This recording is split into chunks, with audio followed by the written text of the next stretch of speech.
Cek, cek.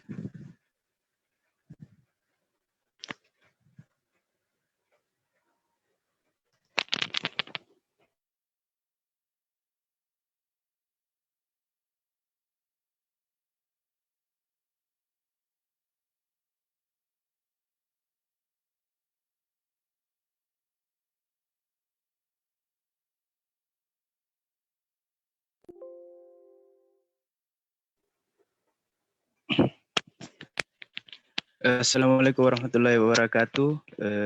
Tabik Kanda, bagaimana ini? Apakah sudah bisa dimulai?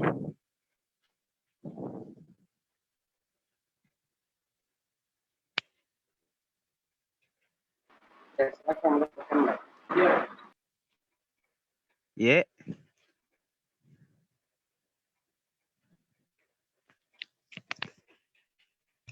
Halo. Oh ya. Ya, silakan. Iya. Baiklah, Bismillah. Assalamualaikum warahmatullahi wabarakatuh. Perkenalkan, izinkan saya sebelum kita mulai diskusi kita pada hari ini, izinkan saya sebagai moderator memperkenalkan diri.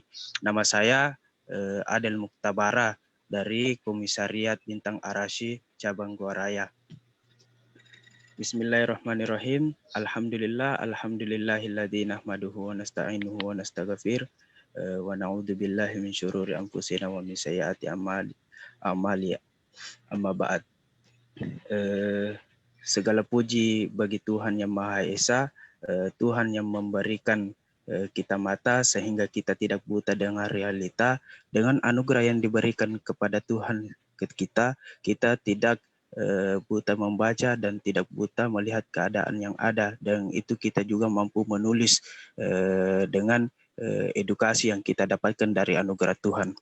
Kemudian salam serta salawat tetap tercurahkan kepada Nabi kita Nabiullah Muhammad SAW, sang revolusioner sejati, sang perompak peradaban yang kembali merekonstruksi tatanan sistem kepemerintahan yang baik.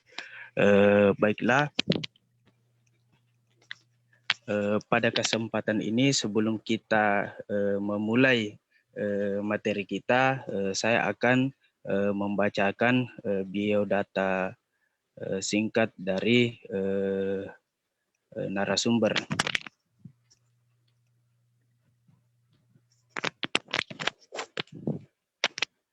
Nama Dr. Muhammad Irfan Helmi, LC MA. Alamat Perumahan Garuda 3E Jalan Nakula Sadewa 5 RT 01/03 Kembangarum, Duku Sidomukti, Salatiga, Jawa Tengah. Unit kerja, beliau pernah bekerja di Institut Agama Islam Negeri Yakjen Salatiga. Jabatan terakhir beliau yakni sebagai Ketua LPPM Yakjen Salatiga. Kemudian riwayat pendidikan formal SD di SDN Ciputat 6 Tangerang pada tahun 1986. Kemudian MTS Pondok Pesantren Darun Naja Jakarta Selatan pada tahun 1989. Kemudian di SMA Madrasah Alia Negeri Program Khusus Darussalam Ciamis, Jawa Barat pada tahun 1992. Kemudian lanjut di Universitas Al-Azhar Kairo, Mesir, jurusan ilmu hadis pada tahun 1996. Kemudian S2 di Yayan Syarif Hidayatullah, Jakarta pada tahun 2002, S3 di UIN Sunan Kalijaga, jurusan studi Islam pada tahun 2014. Kemudian riwayat penugasan beliau pernah juga aktif di instansi lembaga di Kanwil Kementerian Agama Provinsi Jawa Tengah sebagai tim pembimbing ibadah haji Indonesia, embarkasi Solo. di tahun 2012. Kemudian di instansi Direktorat Pendidikan Tinggi Islam Kementerian Agama RI di delegasi postdoktoral Program for Islamic Higher Education Kingdom of Morocco pada tahun 2015. Kemudian di Yayan Salatiga sebagai dosen pembimbing lapangan praktikum mahasiswa Yayan Salatiga di SIS Singapura pada tahun 2013. Kemudian tim peneliti kolaboratif internasional Indonesia Arab Saudi pada tahun 2019. Beliau juga mampu menguasai 2 bahasa aktif, yaitu Arab dan bahasa Inggris.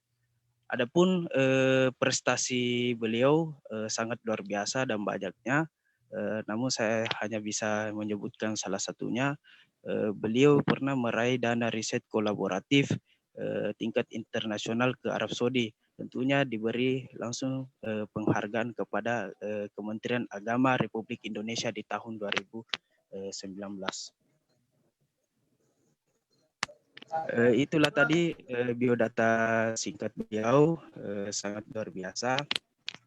Baiklah, kita akan mulai diskusi virtual kita pada kesempatan ini, tentunya yang akan ditemani oleh narasumber Bapak Muhammad Irfan Helmi. Kepadanya mungkin kami persilahkan dengan hormat.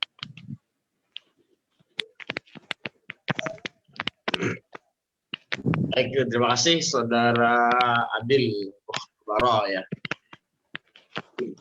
Assalamualaikum warahmatullahi wabarakatuh. Waalaikumsalam warahmatullahi wabarakatuh. Alhamdulillah wassalatu wassalamu ala Rasulillah wa ala alihi washabbihi wa ala wa ba'd.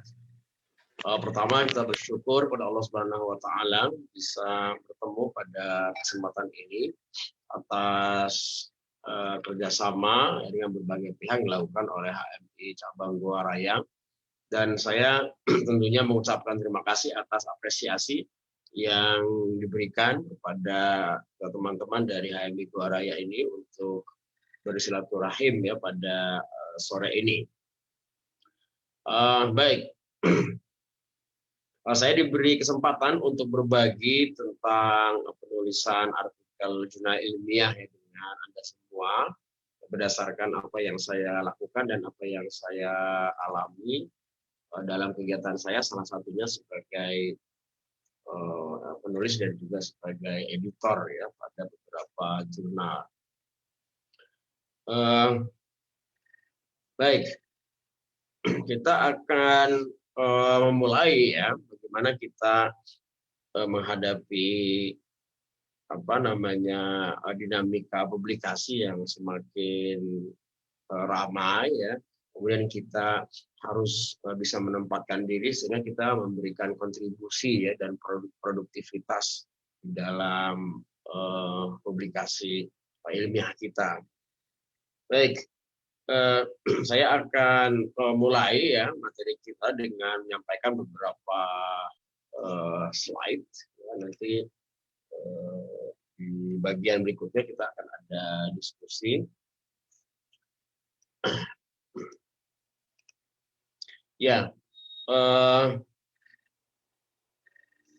jurnal ilmiah ya, kita akan mulai dengan apa itu jurnal ya, jurnal ilmiah apa yang kita kenal ya.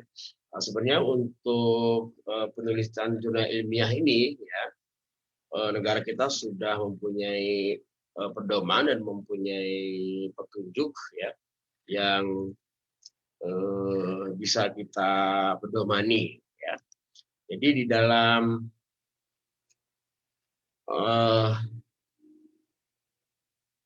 kementerian kita ya, di dalam kementerian kita baik itu yang nanti dijadikan rujukan mahasiswa ataupun dosen ya untuk publikasi artikel itu secara umum bisa dibagi dua. Jadi ada artikel, ada jurnal internasional, juga ada jurnal nasional, ya, jurnal nasional. Masing-masing jurnal ini sungguhnya mempunyai kriteria yang sama, ya, kriteria yang sama. Hanya saja nanti penjelasannya berbeda. Maksud saya bahwa kriteria jurnal nasional internasional itu sesungguhnya berdiri pada prinsip yang sama. Jadi kalau kita amati apa yang disusun oleh negara kita, oleh kementerian, ini misalnya Kementerian Pendidikan ataupun Ristek ataupun Lembaga Ilmu Pengetahuan Indonesia, itu sesungguhnya mengadopsi dari kriteria jurnal yang memang diakui secara internasional, gitu.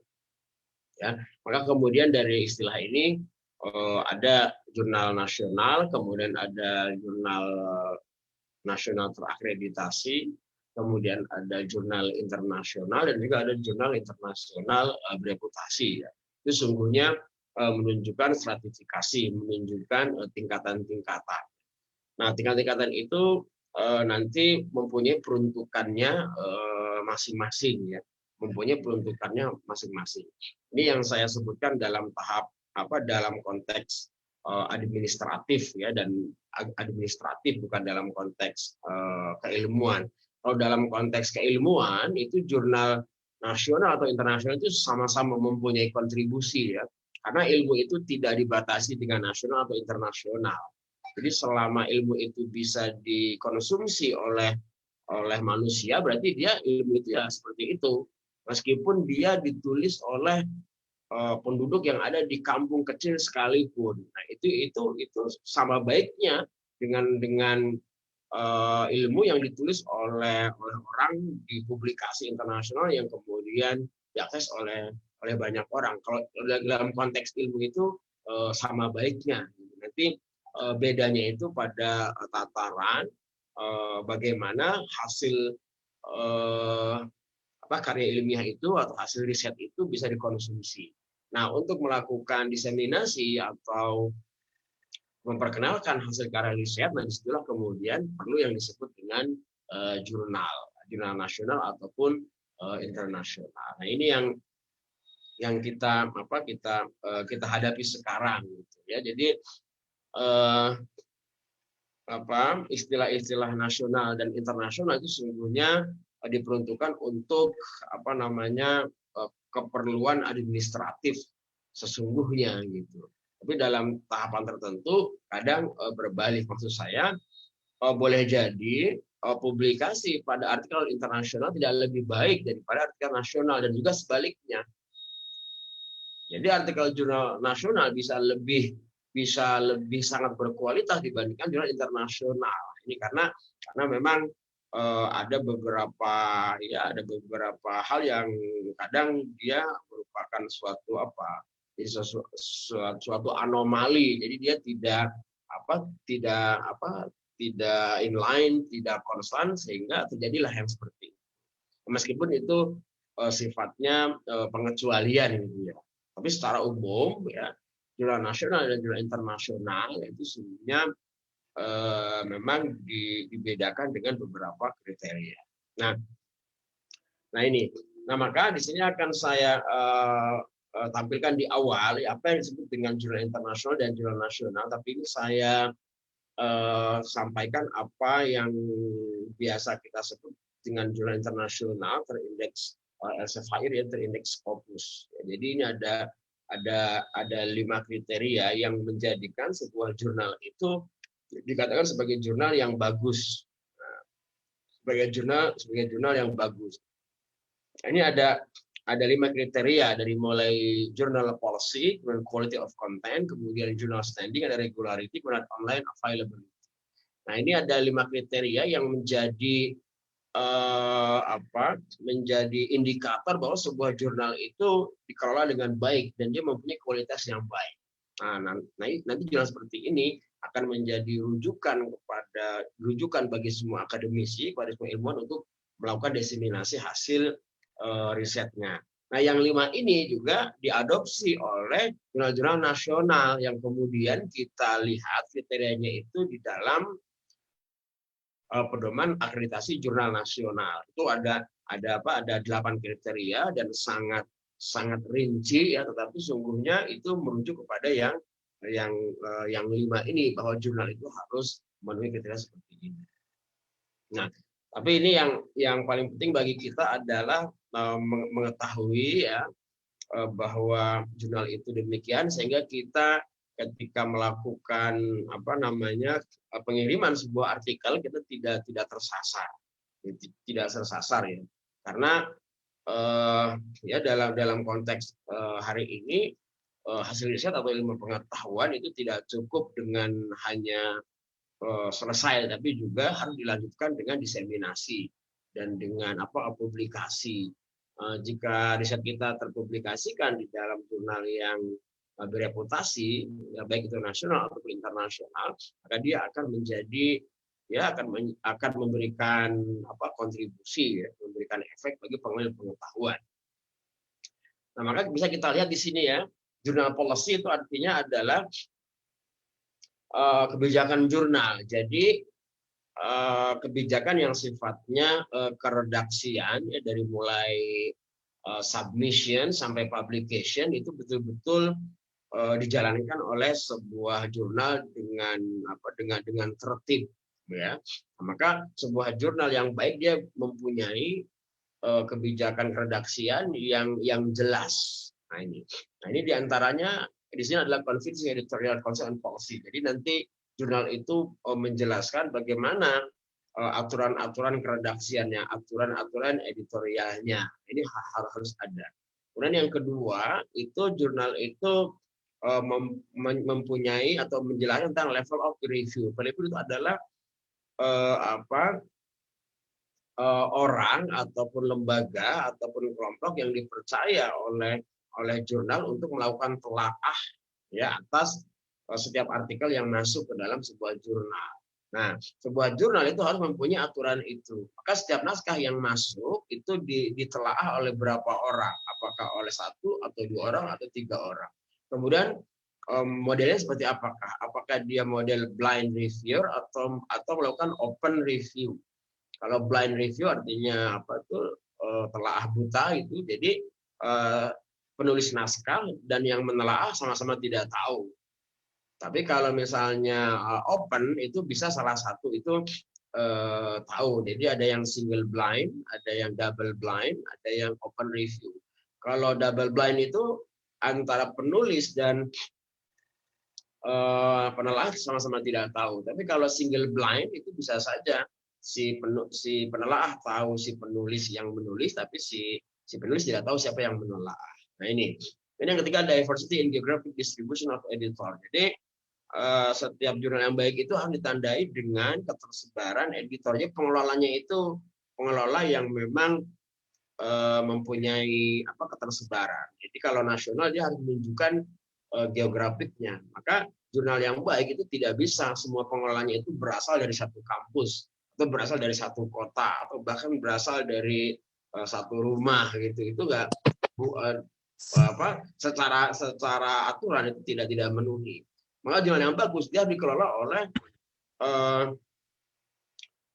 pengelola yang tersebar. Jadi kalau misalnya pengelola itu ada 6, maka dia harus bisa mewakili di Indonesia ya masing-masing pulau. Jadi ada dari Jawa, kemudian ada dari Sumatera, dari Sulawesi, dari Papua, dari Ternate, dari Jogja, itu harus ada ya jika dia nasional. Nah, kemudian yang berikutnya diversity in geographic distribution of author. Nah, jadi penulisnya juga harus menunjukkan ketersebaran yang jelas. Jadi jurnal yang bagus itu ditulis oleh penulis yang tersebar, jadi nasional. Jadi kalau jurnal itu terbit kemudian penulisnya semuanya dari Sulawesi misalnya atau dari Jawa semua, itu belum bagus. Tapi kalau setiap jurnal terbit 6 artikel pertama ditulis oleh mahasiswa dari Sulawesi, artikel kedua mahasiswa dari Jawa, artikel ketiga mahasiswa dari Papua, artikel keempat dari Ternate, artikel kelima dari luar negeri misalnya dari Malaysia, itu bagus gitu. Nanti kalau jurnal itu internasional, maka setiap edisi harus ada Indonesia dan luar negeri. Nah, ini yang bagian pertama. Yang kedua adalah quality of content. Jadi kontennya, jadi substansi artikelnya itu. Jadi pesan ilmiah yang ingin disampaikan itu harus jelas. Di sini ada 4 kriteria yang penting. Yang pertama adalah academic contribution to the field. Jadi bagaimana kontribusi akademik sebuah artikel itu ya dalam bidangnya. Jadi kalau kita mengkaji ilmu komunikasi misalnya, nah, harus jelas apakah artikel kita itu memberikan kontribusi dalam pengembangan ilmu komunikasi. Kalau kita ingin menulis tentang antropologi, maka harus jelas bahwa kajian antropologi yang kita tulis dalam artikel ini betul-betul memberikan kontribusi di dalam bidang antropologi. Nah, itu contoh yang dimaksud. Kemudian yang kedua adalah quality of abstract. Ya, jadi artikel yang bagus itu memang harus memenuhi abstrak, jadi clarity, jadi clear. Jadi abstrak itu clear ya, dia memenuhi semua unsur yang wajib ada dalam sebuah abstrak. Abstrak itu bisa dikatakan dia sebuah abstrak atau ekstrak ya. Jadi organisasi artikel dari mulai judul sampai dengan daftar pustaka itu harus bisa dirangkum di dalam abstrak. Maka abstrak harus berisi tentang apa tujuan artikel ini, kemudian bagaimana metode yang dilakukan di dalam penelitian yang kemudian menjadi artikel itu, kemudian temuannya apa, kemudian membahas daripada temuan itu. Jadi ada 4, ada introduction, ada method, ada result, ada discussion, ada 4 imrat gitu. Nah, itu abstrak ya. Ya dia bisa seperti ikhtisar ya, bisa ikhtisar gitu. Nah, dan abstrak itu emang harus jelas karena abstrak itu kalau kita ibaratkan sebagai front office-nya kantor. Jadi kalau Anda masuk ke sebuah kantor, itu kemudian front office-nya itu tidak memanjakan Anda kan akan malas untuk masuk ke dalam kantor itu. Tapi kalau front office-nya itu betul-betul menarik, disambut oleh pegawai yang bagus dengan senyum, apalagi kemudian dikasih air minum, kan itu akan menarik. Maka Anda akan semakin ingin tahu sebenarnya ada apa di dalam kantor ini. Sama seperti abstrak, kalau abstrak sudah bisa memanjakan pikiran dan mata editor, maka editor akan semakin ingin membaca artikel Anda. Tapi kalau artikel kita itu tidak menarik, maka tidak akan dibaca lagi. Itu kan langsung ditolak, langsung masuk ke rejected ya, masuk ke archive, jadi sudah tidak dianggap lagi. Nah, ini yang kedua. Yang ketiga adalah quality and conformity with state, aim, and scope. Jadi yang ketiga yang perlu diperhatikan itu adalah kebersesuaian ya antara artikel dengan aim and scope. Jadi tujuan atau fokus daripada jurnal itu. Jadi kalau jurnal itu mendeklarasikan sebagai jurnal kajian ilmu sosial, maka semua artikel harus ilmu sosial, tidak boleh ada kajian sains. Natural science, kimia, fisika, biologi tidak boleh masuk ke situ. Tapi kalau misalnya dia menyebutkan all science, ya berarti bisa masuk. Sama kalau kita mengkaji misalnya bahwa jurnal ini adalah jurnal kajian ilmu sosial dan humaniora, maka harus masuk di situ. Kalau misalnya kajian ilmu dakwah, kalau misalnya Islamic Studies juga harus seperti itu. Jadi harus sesuai. Maka jurnal yang baik itu sesuai antara deklarasi dengan konten. Jadi jangan seperti ibaratnya gini, kalau Anda di warung kaki 5 itu di belakang, di depannya itu bakso, misalnya bakso Cak Narto Surabaya, ya.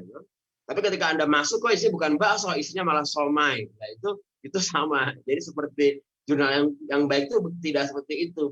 Kalau dia bilang ini adalah artikelnya itu jurnal yang akan mengcover semua riset terkait dengan ilmu sosial, maka dia harus di dalamnya pun ilmu sosial. Tidak ada yang lain, yang tidak ada kedokteran, tidak ada farmasi.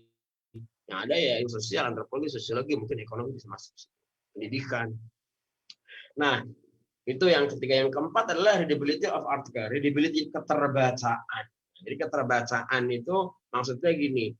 Ini keterbacaan ini maknanya ada dua. Jadi keterbacaan secara substantif, yang kedua adalah keterbacaan secara performance, secara penampilan. Ini keterbacaan. Jadi secara substantif artikel kita itu memang terbaca ya secara akademik gitu. Artinya apa? Artinya data-data yang disampaikan sangat jelas gitu. Bahkan kita bisa membuat data, bisa membuat chart, bisa membuat grafik, bisa membuat konsep map. Itu saya kira bagian daripada meningkatkan daya keterbacaan sebuah artikel. Maka artikel yang baik tidak hanya mengandalkan narasi deskriptif, tapi juga grafik, ya bisa figur atau gambar, itu nggak apa-apa. Yang penting nanti penulisannya benar. Nah, ini kriteria kedua. Kriteria ketiga, journal standing. Nah, journal standing itu reputasi jurnal ya.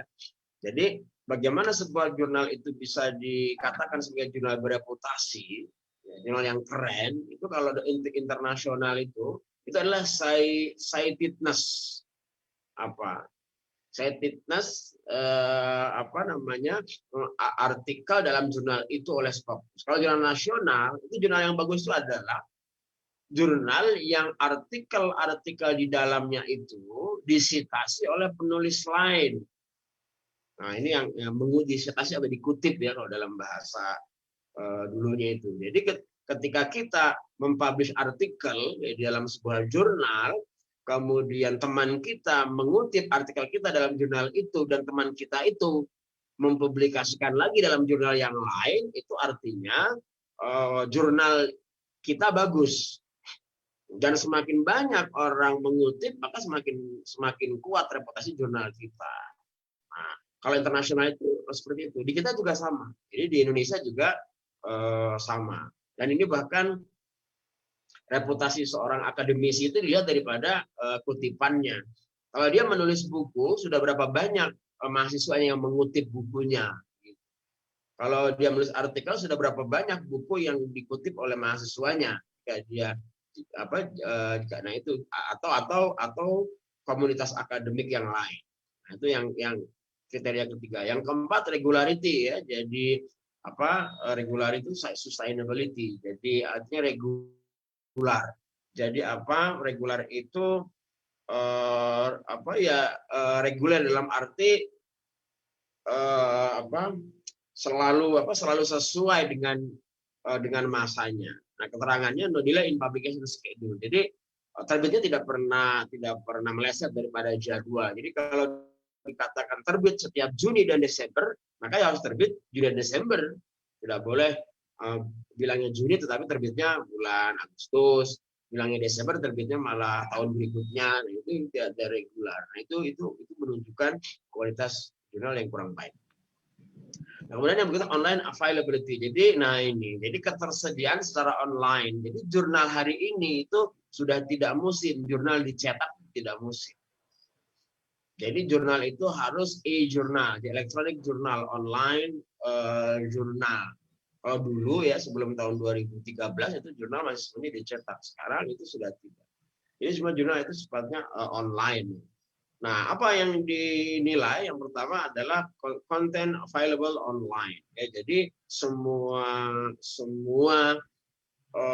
konten daripada jurnal itu tersedia secara nanti kita akan lihat bagaimana online. Kemudian yang kedua adalah English Language Journal homepage. Nah, jadi memang bahasa Inggris menjadi sesuatu yang mutlak. Ya. Kalau jurnal hari ini ya. Sebenarnya bahasa Indonesia pun tidak mengapa, tapi bahasa Inggris tidak sulit juga untuk disediakan karena banyak template, sudah banyak contoh, kita tinggal melakukan replikasi gitu ya dan penyesuaian dengan apa yang dibutuhkan.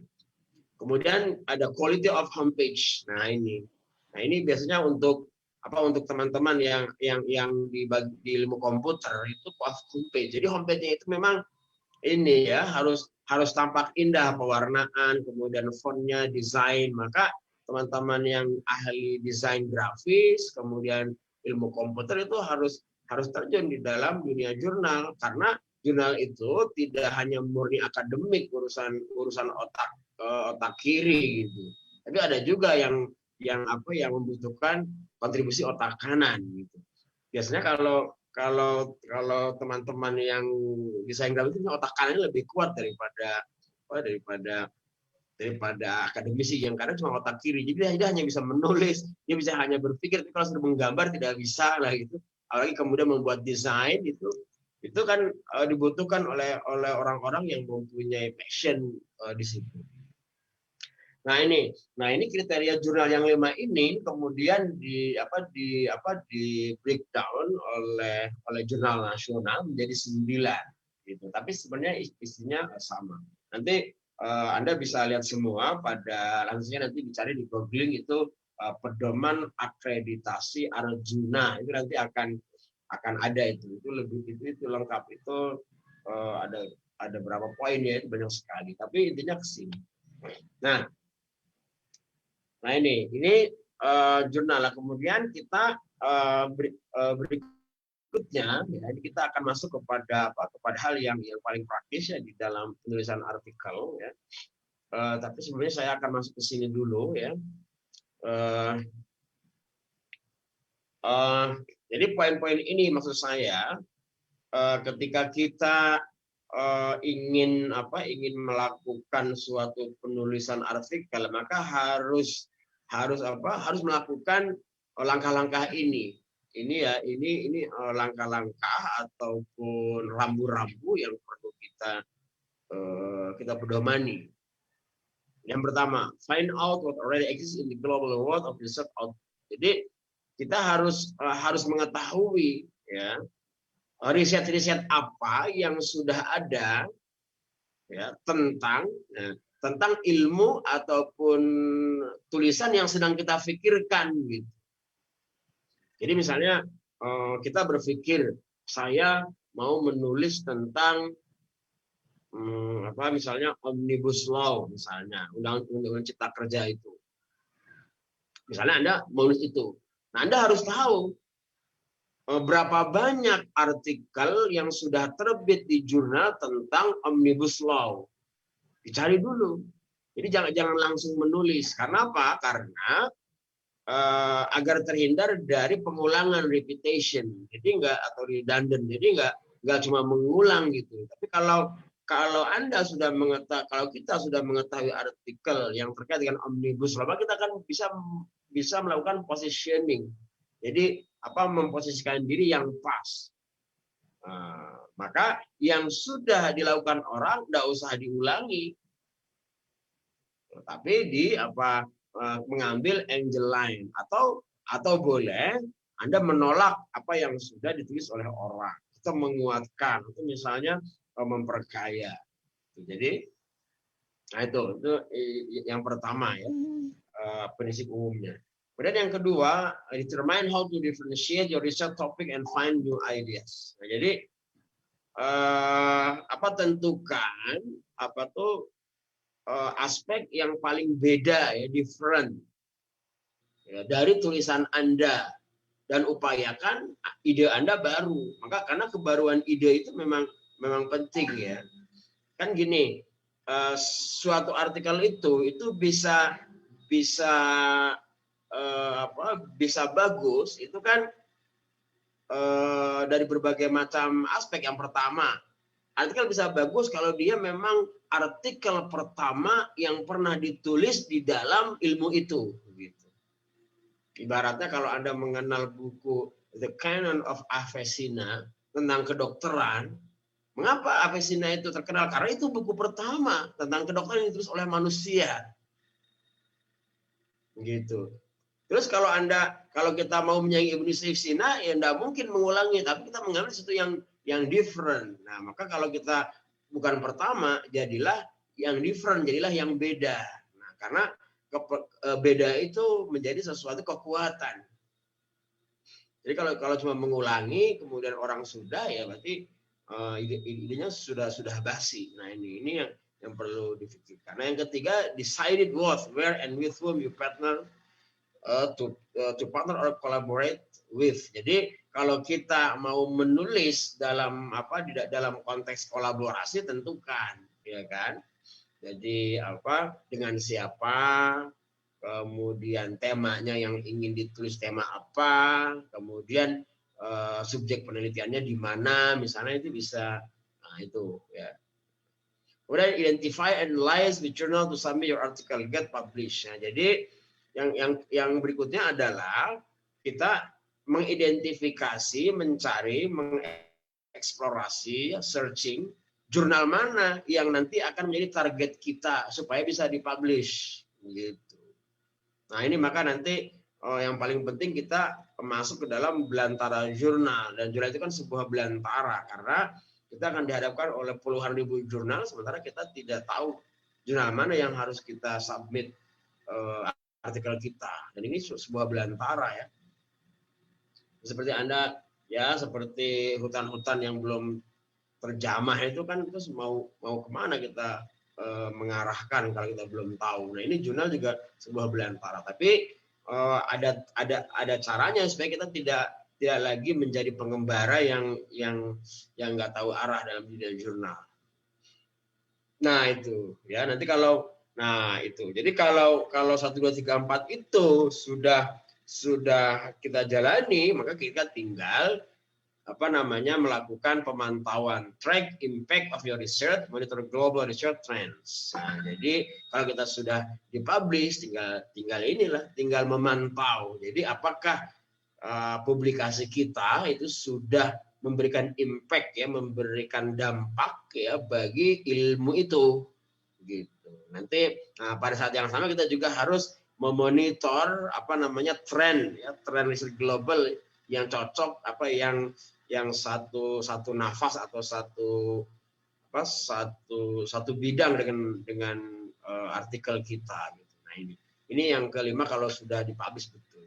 Kemudian setelah itu ya, manage your career through citation count and ICE index and other metric. Jadi kalau sudah gitu nanti Anda tinggal tadi yang di awal tadi, tinggal menghitung berapa citasi yang sudah dilakukan oleh orang terhadap artikel kita. Nanti dari situ kita akan mempunyai H-index. Jadi kalau dalam jurnal itu ya, dalam bahasa global itu kalau ingin mengetahui, tapi ini kan sifatnya statistik jurnal ya. Jadi kalau Anda ingin bertanya kepada dosen Anda gitu, dosen Anda berkualitas atau tidak sih, itu gampang nanyanya. Dicari saja di jurnal H-indeksnya berapa gitu. Jadi kalau nggak ada H-indeksnya berarti dosen Anda belum berkualitas. Tapi ini dalam konteks statistik ya, bukan dalam konteks ada faktor saya kira tidak begitu ya. Kalau ada faktor itu, apalagi ulama-ulama zaman dulu kan dia tidak punya H-index, tapi dia sudah begitu besar kontribusinya. Atau guru besar kita, para guru kita, mereka nggak punya H-index, tapi mereka sudah memberikan sesuatu yang paling besar, ya kan? Misalnya ada Profesor Hasbi Asidiki, ya, itu Anda bisa membaca. Beliau menulis buku apa saja dalam agama Islam, tapi mereka nggak punya H-index, tapi semua orang tahu buku-buku Profesor Hasbi Asidiki adalah buku-buku yang paling pertama. Jadi dia itu tadi yang mengawali. Jadi kalau Anda mencari buku misalnya kajian tentang sejarah hukum Islam, maka Anda akan menemukan salah satunya karya Hasbi Asidiki yang paling tua dan ini ditulis pertama. Ketika Anda mencari buku sejarah tentang sejarah atau kajian tentang ilmu Al-Qur'an, maka Anda akan menemukan buku Hasbi Asidiki yang paling monumental itu. Nah, itu pertama dia. Kemudian yang berikutnya ditulis oleh orang lain. Nah, baik. Nah, ini sekarang kemudian lebih praktis. Saya memetakan bahwa ada 8 ya, ada 1 sampai 8 tahapan yang memang harus kita ketahui ya ketika kita ingin menulis sebuah jurnal. Katakanlah ketika kita ingin masuk di dalam dunia publikasi artikel masa kini, maka kita harus menguasai dunianya gitu. Jadi jangan sampai ketinggalan gitu. Ini sesungguhnya yang paling ideal ya, meskipun beberapa penulis juga tidak semua, tapi menurut saya apalagi Anda generasi milenial itu harus tahu, dan itu sesuatu yang sangat mudah untuk dipelajari karena itu kan ilmunya bikinan manusia bukan bikinan malaikat, jadi gampang untuk dipelajari, semuanya bisa. Enggak nanti kita punya waktu atau tidak, mau mewakafkan waktu atau tidak, kalau mau ya tidak ada yang mustahil ya bagi seorang pekerja keras. Nah, strategi publikasi artikel itu ada 8. Yang pertama, ini 1 sampai 4. Yang pertama adalah memahami OJS publishing procedure ya. Jadi memahami OJS itu online journal system ya, publishing. Jadi publikasi artikel yang sekarang itu melalui portal yang kita sebut dengan OJS. Kita harus paham OJS seperti apa. Nanti berikutnya akan saya jelaskan. Ya, jadi tadi saya sampaikan, jadi sekarang tidak ada lagi publikasi jurnal itu lewat dicetak, udah nggak ada. Kalau berada dicetak itu hanya sebagai hadiah cenderamata, tapi jurnal yang sesungguhnya itu adalah jurnal yang berbasis online. Itu menulis yang saat ini paling populer adalah mengambil platform OJS, Open Journal System. Nah, yang kedua itu adalah siap naskah hasil riset. Jadi ya, riset ini dalam arti umum ya, bukan berarti riset itu harus hasil skripsi atau disertasi atau tesis, tapi semua yang kita lakukan dalam kegiatan menggali pengetahuan, dalam kegiatan learning, kemudian criticize ya, kemudian publish, itu bagian daripada riset ya. Bagian daripada riset. Maka artinya kalau kita mau menulis artikel memang harus melakukan kegiatan riset yang sesungguhnya. Sungguhnya dalam arti hasilnya layak untuk dipublikasikan sebagai sebuah artikel jurnal yang mempunyai anatomi jelas, dari mulai judul sampai daftar isi, kan itu jelas. Jadi seperti manusia, dia mempunyai kepala sampai kaki itu kalau jurnal itu. Nah, kemudian yang berikutnya adalah memilih jurnal dan peringkatnya. Nah, ini juga kita harus mempunyai keahlian, kemampuan untuk memilih jurnal dan peringkatnya. Jadi harus tahu jurnal peringkat. Karena jurnal itu ada peringkatannya. Jadi ada peringkat martabat ula, jadi first level, ada yang second level, ada yang third level, itu ada. Nah, semakin tinggi level jurnal yang kita target, maka semakin bagus sesungguhnya upaya kita. Nah, ini. Kemudian yang keempat adalah memahami fokus and scope jurnal. Nah, kita harus paham tadi, ya. Tadi sudah disinggung. Mengapa harus paham? Supaya kita tidak salah kamar gitu. Kita mempunyai artikel tentang misalnya pergerakan kepemudaan di tanah air. Kan itu harus mencari jurnal-jurnal yang berorientasi kepada gerakan sosial. Bukan jurnal pendidikan matematika gitu saya, kan jadi kan ngawur. Jadi misalnya Anda membaca jurnal ini menerima hasil riset terkait dengan matematika dan ilmu pengetahuan alam. Lah Anda menulis tentang artikel pergerakan kepemudaan. Lah kemudian disubmit ke situ, yaitu namanya salah kamar, kan tidak memahami fokus and scope jurnal. Maka dicari jurnal-jurnal yang isinya tentang tentang gerakan massa, kemudian tentang youth ya, kepemudaan, maka silakan disubmit ke situ. Nah, itu nomor 4 ya. Nomor 5 sampai 8 itu yang berikutnya adalah menaati author guideline dan template jurnal. Jadi setiap jurnal itu ada author guideline, itu petunjuk bagi penulis. Nah ini adalah pedoman yang tidak boleh dilanggar. Nanti author guideline itu akan berisi rinci dari mulai ukuran font, kemudian jumlah karakter, kemudian model penulisan, bagian apa yang harus ada. Nah, itu harus kita ikuti. fontnya apakah Time New Roman atau Garamond atau Goody ya, atau misalnya yang lainnya atau Arial, itu harus dibaca di situ. Nah, nanti berikutnya kalau sudah itu kita paham, maka kita bisa tahap berikutnya adalah menyusun artikel sesuai dengan jurnal tujuan. Di sinilah kita mulai melakukan suatu kegiatan ya, kontemplasi, menulis, duduk di depan laptop, kemudian menyusun artikel kita dari mulai judul sampai referensi sampai daftar pustaka. Nah, karena yang tadi sudah paham ya kan, dan riset sudah dilaksanakan. Nah, kalau sudah selesai baru disubmit dengan cara online submission, dikirim kepada jurnal. Sekarang sudah tidak lagi kirim by email, apalagi pakai pos, nggak ada itu ya, surat, nggak kayak zaman dulu. Zaman dulu saya masih pernah mengirim tulisan ke koran misalnya lewat pos, itu masih bisa ya. Zaman dulu ya, masih mahasiswa tahun 90-an. Nah, kalau sekarang itu udah ada lagi.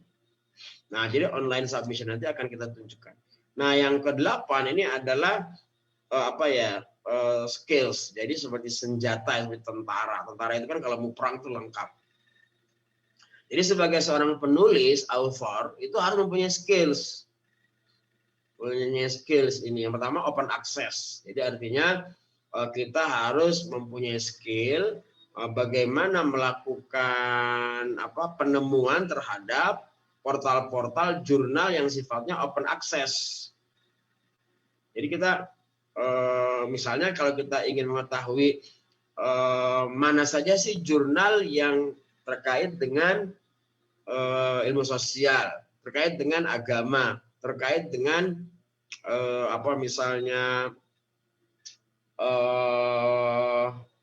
ilmu pemerintahan. Nah, kita harus tahu.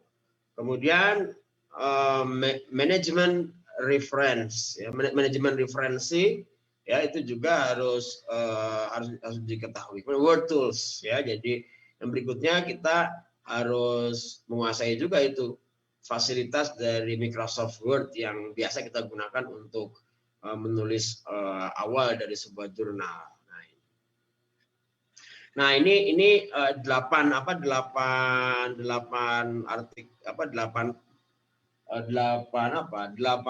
step atau 8 langkah ya yang perlu kita ketahui dan kita pahami jika kita ingin melakukan penulisan dan publikasi jurnal.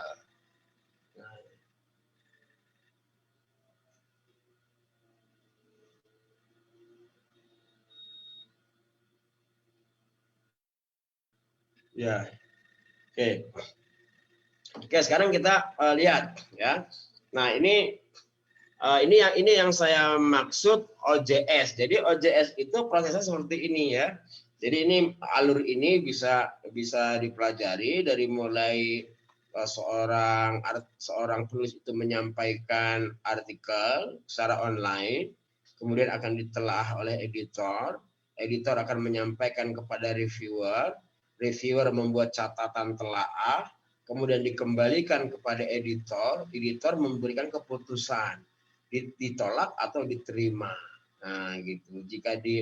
Jika ditolak ya sudah selesai, tapi jika diterima, editor akan menyampaikan kepada penulis yang pertama tadi mengirim bahwa harus memperbaiki atau merevisi artikelnya. Nah, alur ini seperti itu ya. Jadi harus tahu bahwa ada sirkulasi, ada circle yang memang harus dilakukan oleh sebuah jurnal yang berkualitas gitu. Jadi ada editornya, ada reviewernya, kemudian ada authornya, termasuk di dalam alur ini itu ada technical support. Jadi ahli IT-nya itu ada.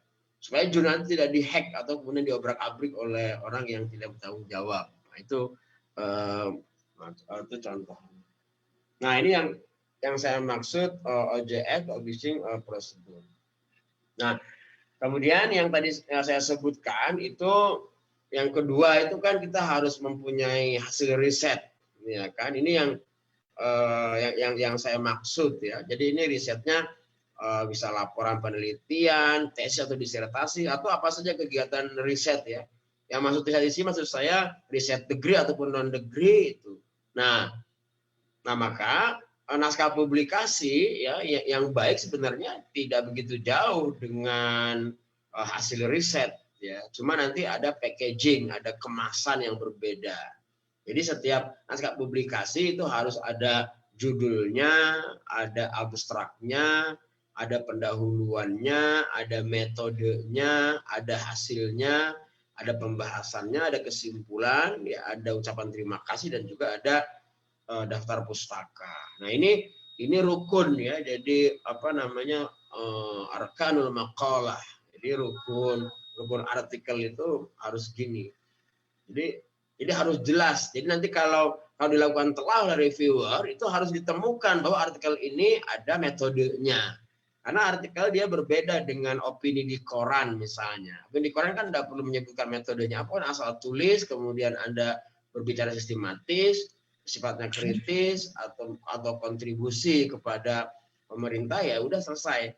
Tidak perlu ditanya sama editor di koran metodenya apa, itu nggak penting karena dia bukan naskah publikasi jurnal. Tapi kalau publikasi jurnal itu harus ada. Jadi kalau nanti artikel kita yang dikirim kemudian ditelaah oleh reviewer tidak jelas metodenya, itu maka akan dikembalikan. Metodenya apa? Tolong dijelaskan. Nah, mengapa tidak dijelaskan? Mungkin karena lupa atau mungkin karena tidak tahu. Gitu. Nah, maka reviewer membantu kita untuk menyiapkan artikel secara lebih baik. Nah, ini yang saya maksud hasil riset. Nah, kemudian yang berikutnya itu kita apa? Memilih jurnal dan peringkatnya. Nah, memilih jurnal dan peringkatnya. Nah, dalam peringkatnya saya akan tunjukkan langsung ya kepada Anda semua bagaimana cara memilih jurnal ya. Jadi kalau untuk jurnal nasional ya,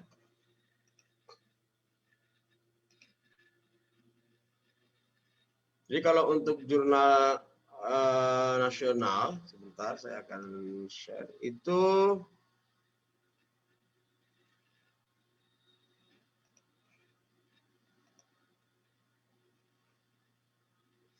Ya, sudah tampak? Sudah bisa kelihatan tampilannya? Kelihatan Pak, kelihatan. Ya. Nanti kalau untuk jurnal nasional Anda tinggal masuk ke portal ini sinta.ristekbrin.go.id ya. Ini nanti sudah paham lah ini. Ini saya kira mahasiswa itu harus tahu ini ya dalam konteks akademik gitu supaya nanti kalau tiba-tiba Anda menjadi dosen itu langsung ngacir gitu. Karena sudah pernah dikasih tahu waktu mahasiswa gitu. Jangan nanti nasib Anda bagus jadi dosen, tapi Anda belum pernah tahu Sinta itu apa gitu. Sinta itu ya bukan nama orang ya, bukan nama Mbak Sinta. Ada nama Mbak Sinta di sini. Ya, nanti itu Anda tinggal melihat di situ ada source ya, ada source. Ada journals, ada books, IPR itu adalah hak cipta, ada research, ada community services ya. Tapi Anda klik aja di sini yang jurnal. Jadi yang jurnal ini diklik ya. Maka di sini Anda akan menemukan ya, kalau kita lihat ya, ini jurnal yang sangat banyak. Di sini ada angka 5.148 jurnal. Jadi ada 5.000 dalam semua bidang ilmu. Nah, itu. Nah, ini jadi di situ. Nah, terus ini kan 5.000 itu masih belantara. Masih belantara. Nah, dalam konteks itu kita ingin mengetahui berdasarkan rumpun ilmu atau berdasarkan pemeringkatan. Nah, kalau berdasarkan pemeringkatan itu kita tinggal apa? Kita tinggal lihat di atas ada S1, S2, S3 sampai S6. Ini adalah pemeringkatan. S1 yang paling tinggi peringkatnya, S6 yang paling rendah. Nah, itu S2 yang paling rendah, S6.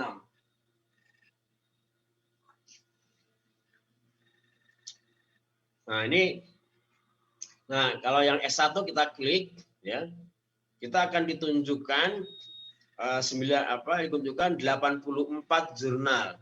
Kalau S2 kita klik, kita akan ditunjukkan 825 jurnal. Kalau S3 ya di sini 1030.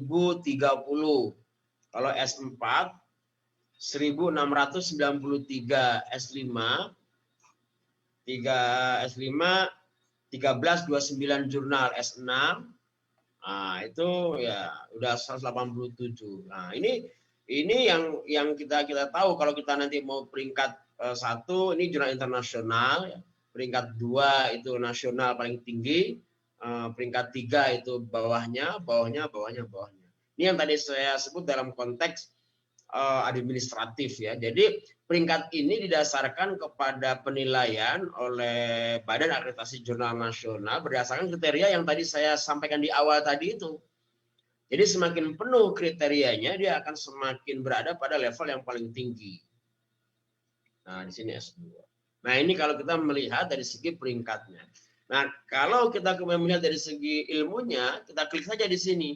Apa Anda ingin submit, katakanlah Anda dari mahasiswa apa?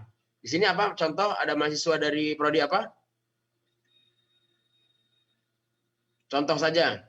Manajemen pendidikan. Oke, manajemen pendidikan. Kita klik saja di sini. Ya. Manajemen pendidikan.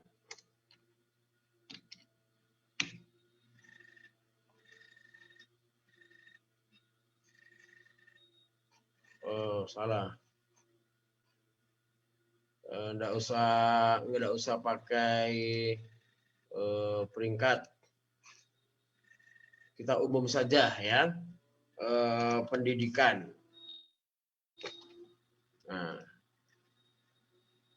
Nah, ini di sini akan ditemukan ada 508 jurnal pendidikan. Nah, biasanya jurnal-jurnal pendidikan ini itu juga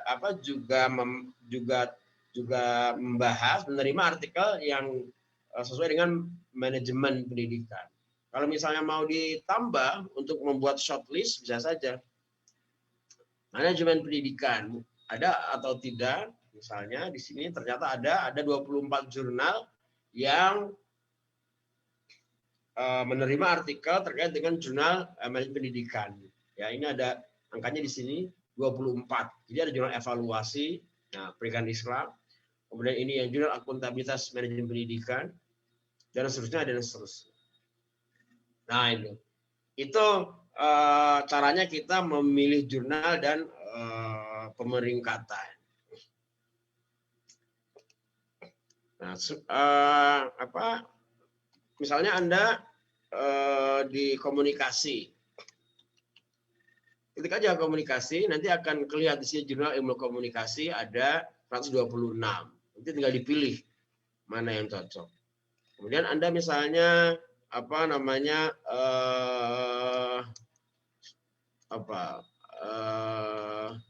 sosiologi agama misalnya.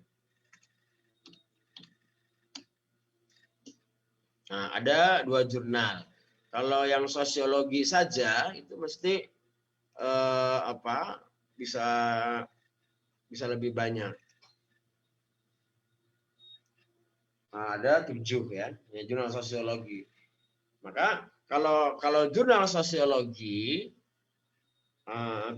biasanya menerima juga kajian sosiologi agama. Nah, begitu. Ya, karena dia bagian kecil, jadi sub dari sosiologi agama. Nanti bisa sosiologi yang lain juga, tergantung ya. Nanti kalau Anda yang mengkaji hukum, ya silakan. Hukum itu macam-macam, misalnya pidana.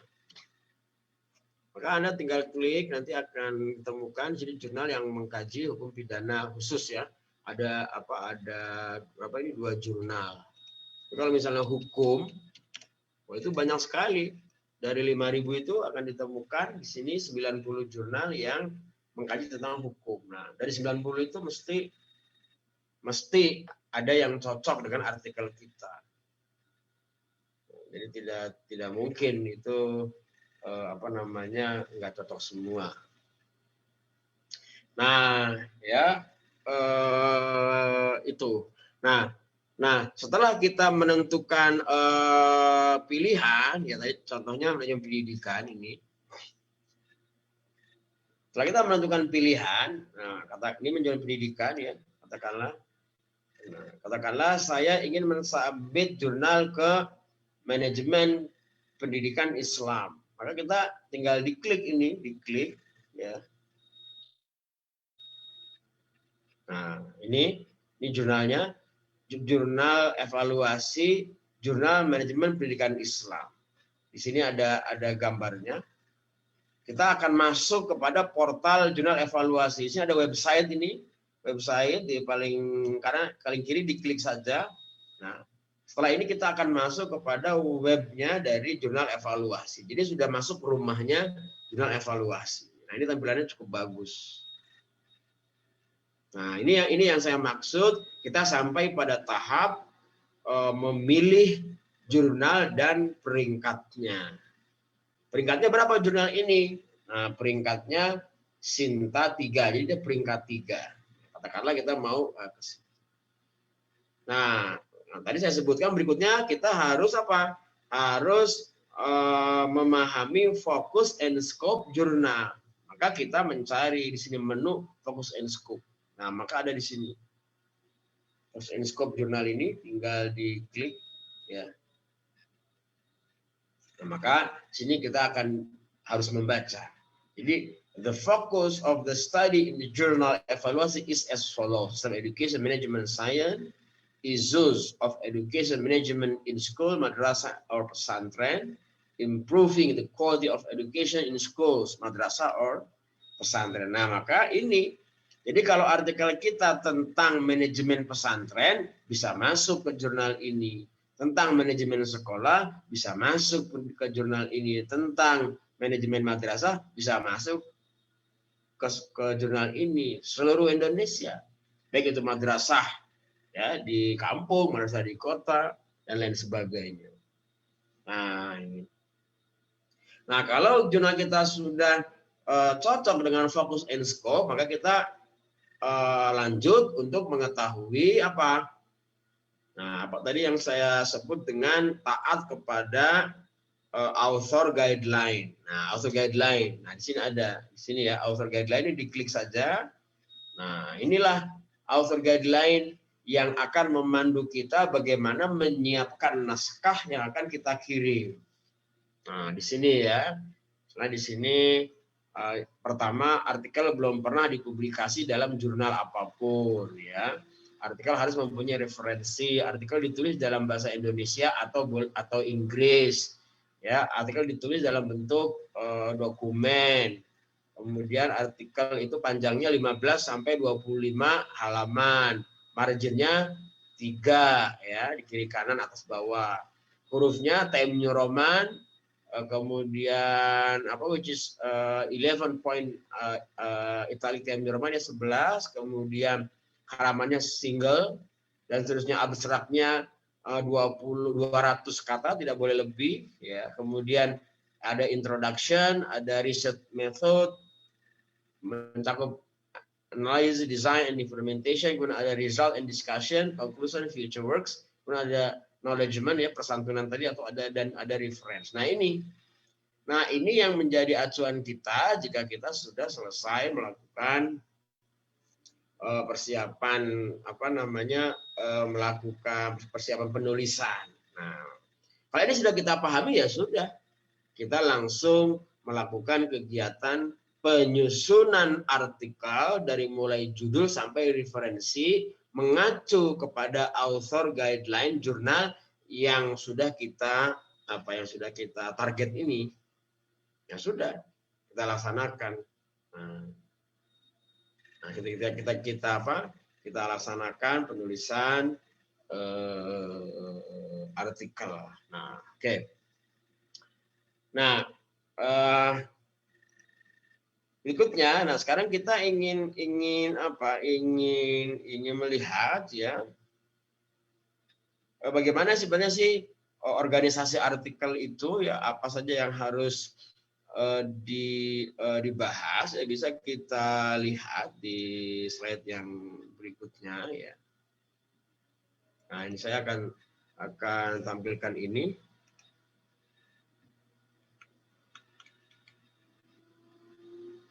Nah, ini jadi struktur artikel ya. Struktur artikel itu artinya sebuah artikel itu harus mencakup ya, harus mencakup poin-poin ini. Meskipun dalam sebagian jurnal tidak disebutkan jelas eksplisit sebagai sebuah subjudul, tapi kontennya, substansinya harus ada. Nah, apa yang pertama? Ada title, ya, judulnya. Maka di sini what is about. Ketika judul itu yang pertama brief. Brief itu apa? Singkat. Jadi judul itu harus berani ya, singkat, kemudian juga jangan terlalu kebanyakan kalimat, ya, kecuali memang harus panjang. Kalau nggak panjang tidak dipahami. Terus informatif, apa? Informatif, tidak membingungkan, jadi itu harus informatif. Nah, kemudian yang berikutnya, judul di sini adalah readily searchable by a person or machine. Jadi judul itu kalau nanti dicari oleh mesin pencari itu akan mudah diketahui oleh yang mencari. Nah, maka judul jangan terlalu singkat sehingga orang bingung ini tulisan tentang apa, atau jangan terlalu panjang sehingga malah bingung juga, tapi buatlah judul yang memang proporsional gitu ya, sesuai dengan artikel yang ingin kita sampaikan pesannya gitu. Nah, yang kedua abstrak, harus ada abstrak. What is it? Ya, jadi apa? Abstrak itu tadi sudah saya sebutkan, abstrak itu harus menjelaskan tujuan daripada artikel ini, kemudian pokok masalahnya apa, kemudian metode yang digunakan itu apa, kemudian temuannya, findings-nya itu apa, result-nya apa, kemudian discussion, kemudian dibahas pembahasannya bagaimana. Nah, itu dulu. Ya, sebelum abstrak sesungguhnya ada nama penulis ya. Penulis misalnya judulnya apa, di bawahnya ada nama Muhammad Irfan Helmi, di bawahnya kampus Anda, misalnya Universitas Islam Negeri Alauddin Makassar, atau misalnya Universitas Hasanuddin Makassar, kemudian di bawahnya email kita, misalnya Irfan Helmi IAIN Salatiga ICID, nah Anda misalnya UNM, UINAM CID dan sebagainya. Nah, baru abstrak ya. Nah, kemudian introduction. Nah, introduction. Jadi judul itu harus introduction-nya artikel itu. Jadi pendahuluan. Nah, dalam introduction itu menjelaskan latar belakangnya, seperti latar belakangnya apa daripada artikel ini, kemudian pokok bahasan artikel ini apa, kemudian metode yang digunakan untuk pengumpulan data dalam tulisan ini bagaimana. Nah, kemudian setelah itu dijelaskan dengan metode itu mendapatkan apa, menemukan apa, kemudian dibahas. Nah, penemuan itu dibahas. Mengapa begitu?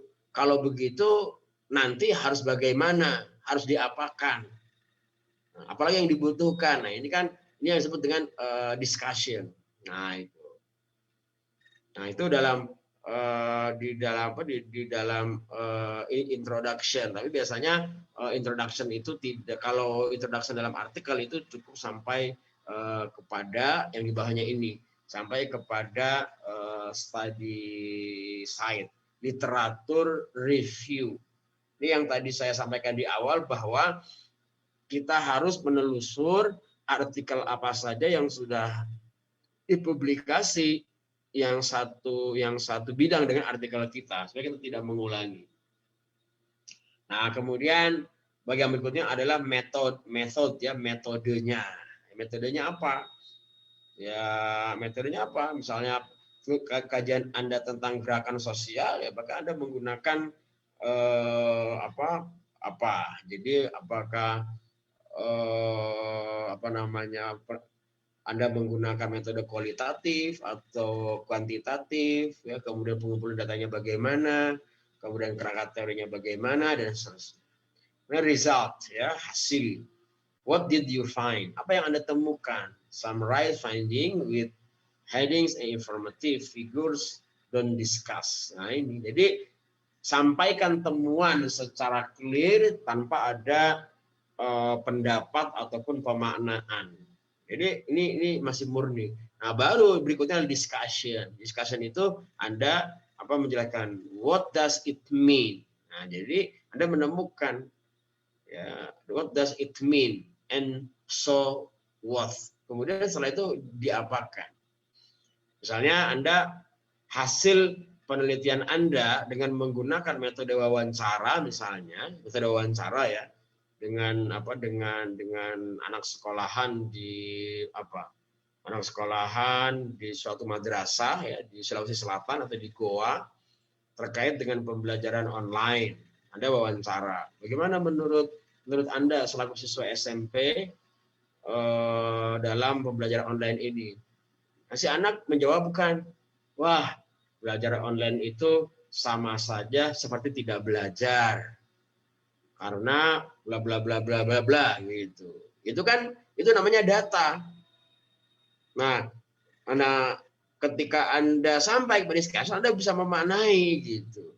Jadi ketika anak menyampaikan, oh, online learning itu sama seperti tidak belajar, what does it mean? Itu maknanya apa?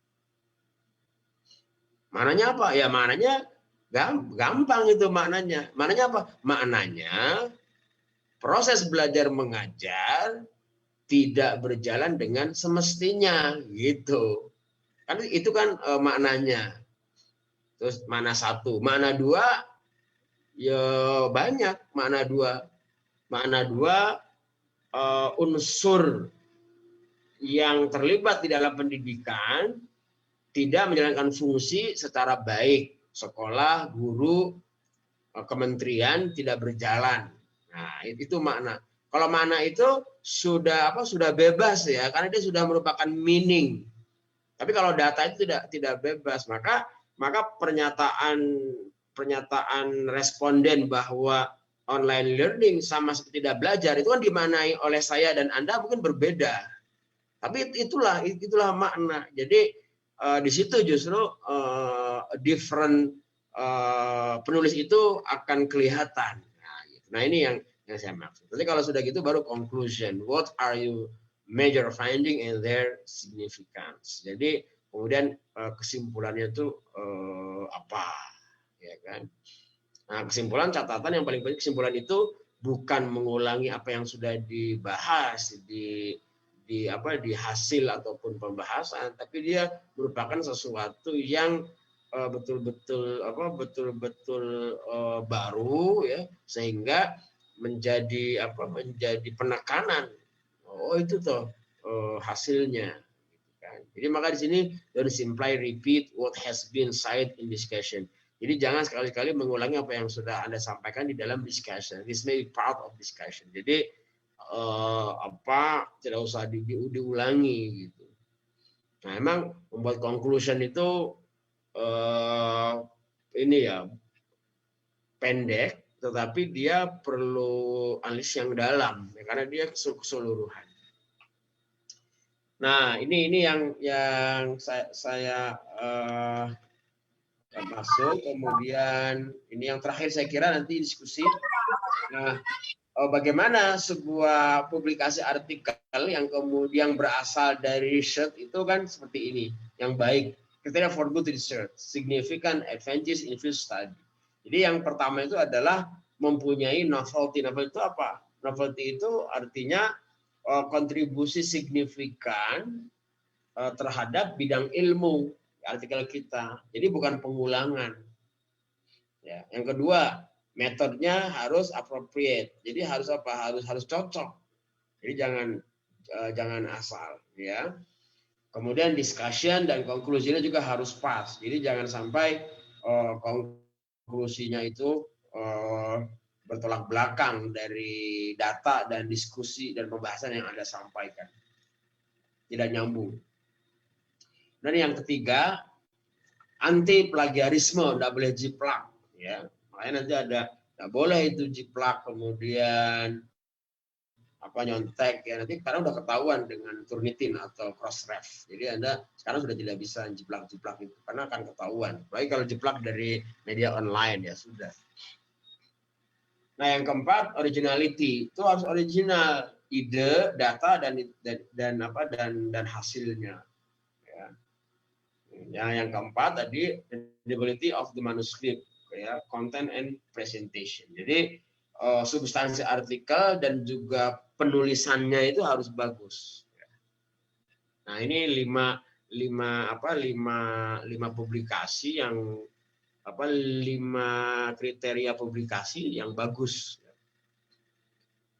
Dalam slide ini maksud saya setiap riset yang dilakukan dengan bagus maka akan menjadi publikasi yang bagus gitu. Jadi jangan berharap publikasi bagus tanpa riset yang bagus.